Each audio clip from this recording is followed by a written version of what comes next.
बिस्मिल्लाहिर्रहमानिर्रहीम। अल्लाह के नाम से शुरू जो बड़ा मेहरबान निहायत रहम वाला है।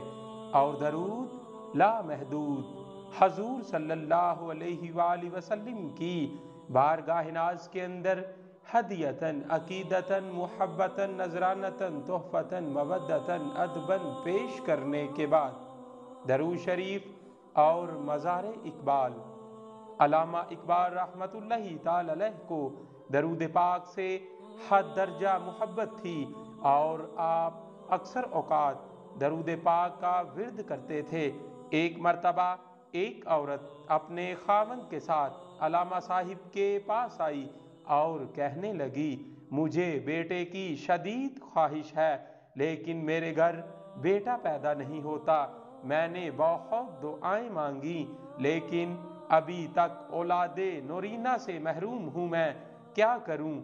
अल्लामा इकबाल रहमतुल्लाहि ताला अलैह ने फरमाया, बीबी दरूद शरीफ की कसरत करो और अभी से ये नियत कर लो कि मेरे घर बेटा पैदा होगा तो मैं उसका नाम सिर्फ और सिर्फ मुहम्मद रखूंगी। ये सुनकर वो औरत चली गई और दरूद शरीफ का कसरत से विर्द करने लगी और साथ ही नियत भी कर ली तो अल्लाह ताला ने उसे चांद सा बेटा अता कर दिया।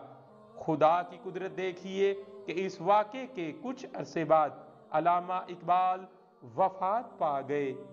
उस औरत के यहाँ बेटा पैदा हुआ और परवान चरने लगा। जब 3 साल की उम्र को पहुंचा तो माँ बाप को सख्त परेशानी लाहिक हुई कि इस बच्चे ने बोलना शुरू क्यों नहीं किया।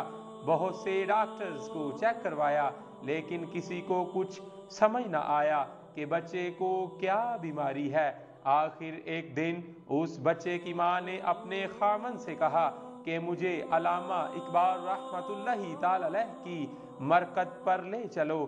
चुनाचे वो खामन के हमरा मरकदे इकबाल पर पहुंची और बच्चे को भी साथ ले गई और कब्र पर पहुंचकर खूब रोई, आहजारी की कि जैसे अल्लामा इकबाल रहमतुल्लाहि ताला अलैह से अपना दर्द बयान कर रही हो।